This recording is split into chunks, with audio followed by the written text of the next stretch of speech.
भारत पर हमला अब सिर्फ सीमा से नहीं, भीतर से भी हो रहा है। यह जंग सिर्फ हथियार की नहीं है, यह मानसिकता, समाज और संस्कृति पर हमला है। यह है गजबाए हिंद, एक खतरनाक सपना जिसे कुछ कट्टरपंथी हकीकत बनाना चाहते हैं। आज मैं आपको बताऊंगा इसके 6 सबसे घातक हथियार जो भारत को धीरे धीरे अंदर से खोखला कर रहे हैं। नमस्कार दर्शक मित्रों, मैं हूं अमृत रंजन। आप देख रहे हैं समस्या का समाधान। समस्या का समाधान चैनल को आप लोगों को बहुत बहुत स्वागत, बारंबार स्वागत।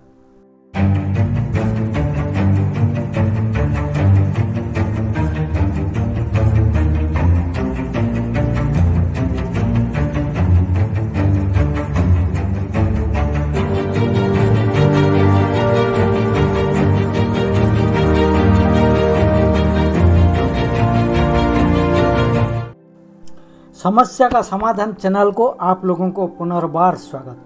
दर्शक मित्रों, गजबाए हिंद का 6 साजिश में एक साजिश है धर्मांतरीकरण जिहाद। ये कोई आस्था का प्रचार नहीं है, ये एक सुनियोजित मिशन है। गरीबों को पैसा, इलाज और शिक्षा का लालच देकर उनका धर्म बदला जा रहा है। आदिवासी क्षेत्रों से लेकर शहरी बस्तियों तक यह आग फैल रही है। हजारों सालों की परंपरा, संस्कृति और देवी देवताओं से बच्चे को काटकर एक झूठी पहचान दी जा रही है। जब किसी का धर्म छीना जाता है तो उसकी जड़ खोद दी जाती है और बिना जड़ के कोई भी पेड़ टिकता नहीं। यही उनकी मंशा है। जब कोई धर्म का प्रचार नहीं बल्कि धोखे से धर्म परिवर्तन कराए, वो जिहाद है। गरीबों को पैसा देकर, झूठे इलाज का वादा कर या शादी के बहाने लाखों हिंदू आदिवासी क्षेत्रों से इस साजिश का शिकार बन रहे हैं। यह सिर्फ धर्मांतरीकरण नहीं, भारत की आत्मा पर हमला है। क्या हम चुप रहेंगे जब हमारे अपने ही भाई बहन गुमराह किए जा रहे हैं? दूसरा है घुसपैठ जिहाद। देश की सीमाएं आज सिर्फ एक लाइन नहीं रही, ये अब हमारी पहचान का द्वार बन चुकी है। लेकिन जब लाखों रोहिंग्या, बांग्लादेशी और दूसरे अवैध घुसपैठिए हमारा देश में बिना रोके टोके आकर बसते हैं तो सवाल उठता है, क्या हम अब भी आज़ाद हैं? ये लोग न सिर्फ वोट बैंक बनते हैं बल्कि धीरे धीरे पुलिस, प्रशासन और चुनावों में भी दखल देने लगते हैं। ये घुसपैठ कल आपकी मोहल्ले को मिनी पाकिस्तान बना सकती है। बांग्लादेश और रोहिंग्या जैसे घुसपैठिए भारत में बसाए जा रहे हैं, वोट बैंक बनाकर, आतंकी ठिकाने बनाकर। ये साजिश केवल जनसंख्या बढ़ाने की नहीं, ये है भारत को अंदर से कमज़ोर करने की चाल। क्या हमारा देश की सीमाएं इतनी कमज़ोर है कि कोई भी आए और घर बना ले? तीसरा है लव जिहाद। प्रेम पवित्र होता है, लेकिन जब प्रेम की आड़ में झूठ बोला जाए, पहचान छिपाया जाए और किसी को अपने धर्म, संस्कृति और परिवार से जबरन काटा जाए तो वह प्रेम नहीं, एक साजिश बन जाता है। हजारों लड़कियों की अपने नाम और चेहरे की पहचान तक खोनी पड़ी। ये सिर्फ व्यक्तिगत अपराध नहीं है, ये आने वाली पीढ़ियों को बदलने का हथियार है। जब बहनें डर में जीने लगें और माँ बाप अपनी बेटियों को स्कूल भेजने से डरे, समझ जाइए कि यह सिर्फ सामाजिक नहीं, राष्ट्रीय संकट है। ये प्रेम नहीं, सुनियोजित धोखा है। नाम बदलकर, झूठ बोलकर मासूम लड़कियों को फंसाना और फिर जबरन धर्म बदलवाना, यह व्यक्तिगत नहीं, एक संगठित अपराध है। कोई बेटियां अपना सब कुछ खो बैठी, क्या हमें और खोना है? आप किसी की बेटी है, बहन है, माँ है, क्या ऐसे धोखे को चुपचाप देखना इंसानियत है? चौथा है ड्रग्स जिहाद। भारत का भविष्य उसके जुबा है और जब वही नशे के दलदल में धकेले जाए तो वह राष्ट्र कमज़ोर होता है। पाकिस्तान से पंजाब तक, नेपाल से बिहार तक ड्रग्स की खेपें सिर्फ व्यापार नहीं, एक युद्ध की रणनीति है। नशा युवाओं को सोचने, लड़ने और नेतृत्व करने की ताकत से दूर करता है। जब सोचने वाला ही नशे में हो तो राष्ट्र की सोच कौन बनाएगा? हर माता पिता को पूछना चाहिए, क्या उनका बच्चा सिर्फ पढ़ाई कर रहा है या किसी साजिश का शिकार बन रहा है? पंजाब, केरल और अब उत्तर भारत ड्रग्स के जरिए नौजवान को बर्बाद किया जा रहा है। यह सिर्फ नशा नहीं, युवा शक्ति को ख़त्म करने की साजिश है। आज हमें युवाओं को जगना होगा, उन्हें सिर्फ ज्ञान नहीं, पहचान भी। पांचवा है लैंड जिहाद। पहाड़ों में मंदिर की ज़मीन, जंगल में सरकारी ज़मीन या फिर सड़क किनारे की बस्तियां, धीरे धीरे इन पर कब्जा किया जा रहा है। यह कब्जा सिर्फ ज़मीन का नहीं, क्षेत्रीय नियंत्रण का संकेत है। एक बार जगह ले ली गई तो वहाँ नए कानून, नई भाषा और नया मजहबी माहौल बनता है। उत्तराखंड की देवभूमि से लेकर कश्मीर की घाटियाँ तक ये कब्जे आने वाली पीढ़ियों के लिए सवाल छोड़ रहे हैं। क्या हमारा ज़मीन पर हमारे ही हक रहेगा? दुर्गम पहाड़ियाँ, जंगलों और मंदिर भूमि पर अवैध कब्जा करके ये लोग धीरे धीरे हर कोने में पाम जमा रहे हैं। जम्मू हो या देहरादून, जमीन का यह कब्जा सिर्फ भूखंड नहीं, भूगोल बदलने की चाल है। जिस भूमि पर आपने मंदिर बनाए, खेत जोते, क्या वो कल आपकी नहीं रहेगी? ये सोचने वाली। छठा है जनसंख्या जिहाद।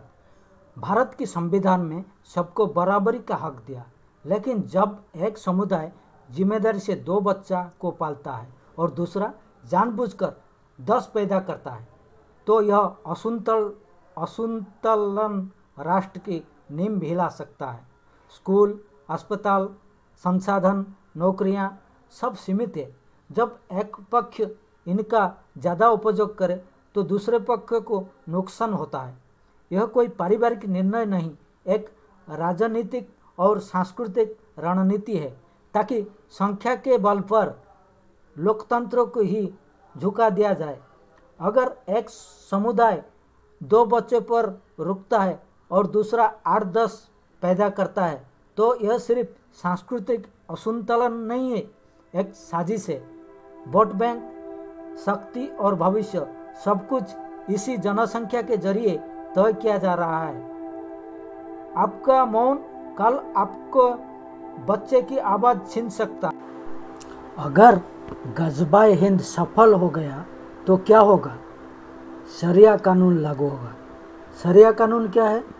शरिया एक इस्लामिक धार्मिक और सामाजिक कानून प्रणाली है जो कुरान हदीस में लिखा गया है। पैगंबर मोहम्मद की बातें जो कुरान हदीस में लिखा गया है, और फिक्र जो कि इस्लामी न्यायशास्त्र है, इसी पर आधारित है। यह कानून जीवन के हर क्षेत्र को नियंत्रित करता है, जैसे कि विवाह, भोजन, पहनावा, न्याय, वित्त और सामाजिक व्यवहार। शरिया कानून लागू होगा तो क्या होगा?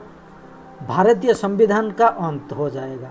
लोकतंत्र और धर्मनिरपेक्षता खत्म कर दी जाएगी। सिर्फ इस्लाम सिद्धांतों पर आधारित शासन होगा। गैर मुस्लिम को धर्मी के रूप में द्वितीय श्रेणी का नागरिक माना जाएगा, जिनके अधिकार सीमित होंगे। दंड की व्यवस्था कठोर होगा। चोरी के लिए हाथ काटना, व्यभिचार के लिए विवाहित को पत्थर मारकर मार देना, अविवाहित को 100 कोड़े, इस्लाम छोड़ना के लिए मृत्युदंड, इस्लाम, कुरान या पैगंबर की निंदा करने के लिए मृत्यु या कारावास। ये दंड समाज में डर पैदा करने के लिए लागू किए जाते हैं। धर्म और अभिव्यक्ति की स्वतंत्रता का अंत हो जाएगा। कोई भी इस्लाम को छोड़ नहीं सकता। हिंदू धर्म मंदिर, मूर्तियां, आरती या देवी देवताओं की पूजा प्रतिबंधित या नष्ट की जा सकती है। इस्लामिक की आलोचना या सवाल करना अपराध होगा। महिलाओं के अधिकार में भारी कटौती होगी। महिला बिना पुरुष अभिभावक के बाहर नहीं जा सकती। हिजाब या बुर्की अनिवार्य हो सकता है। स्कूल, दफ्तर, अस्पताल में महिला पुरुष अलगाव लागू होगा। कोर्ट में महिला की गवाही को आधा माना जा सकता है। यूनिफॉर्म सिविल कोड नहीं, सिर्फ शरीयत कानून। विवाह, तलाक और संपत्ति बंटवारा केवल इस्लामी नियमों से होगा। पुरुष को 4 विवाह की अनुमति, महिला को नहीं। 3 तलाक जैसे पुरानी कानून फिर से लागू हो सकता है। गैर मुस्लिम के लिए मतदान या सरकार में भागीदारी सीमित होगा। चरमपंथी शरीयत शासन में गैर मुस्लिम को वोटिंग का अधिकार नहीं दिया जाता। शासन केवल मुस्लिम पुरुष के हाथ में केंद्रित रहे। इस्लाम बैंकिंग और अर्थव्यवस्था, ब्याज लेना देना हराम माना जाएगा। ज़कात जो इस्लाम कर देना अनिवार्य हो सकता है। हिंदू मंदिर और ट्रस्ट को बंद कर मस्जिद में बदला जा सकता है। शरीयत कानून की व्याख्या अलग अलग इस्लामी देशों में भिन्न होती है। कुछ देशों में सिर्फ पारिवारिक नियम पर शरीयत लागू है, लेकिन कट्टरपंथी शासन जैसे तालिबान, ISIS में यह पूरे जीवन को नियंत्रित करने वाला कठोर कानून बन जाता है। गज़वाए हिंद का मतलब है भारत की आत्मा का अंत। यह सिर्फ युद्ध नहीं, एक सभ्यता परिवर्तन है, जहां भारत का लोकतंत्र, विविधता और संस्कृति को समाप्त हो जाएगा। गज़वाए हिंद की ये 6 योजनाएं कोई कल्पना नहीं, ये आज हो रही हकीकत है। अगर आप देशभक्त हैं तो जागिए, सवाल उठाइए और हर भारतीय को सच्चाई बताइए। ये वीडियो सिर्फ चेतावनी नहीं, एक क्रांति की शुरुआत है। इसे हर उस व्यक्ति तक पहुंचाइए जो भारत को दिल से चाहता है। वीडियो अच्छा लगे तो लाइक कीजिए, कमेंट कीजिए, चैनल को सब्सक्राइब कीजिए, दोस्तों परिवार परिजनों के साथ शेयर कीजिए, बेल आइकन को दबा के ऑल नोटिफिकेशन पे क्लिक कीजिए ताकि परवर्ती वीडियो आपके पास पहुंच सके। सुखी रहिए, खुश रहिए। जय भारत, जय हिंद, वंदे मातरम।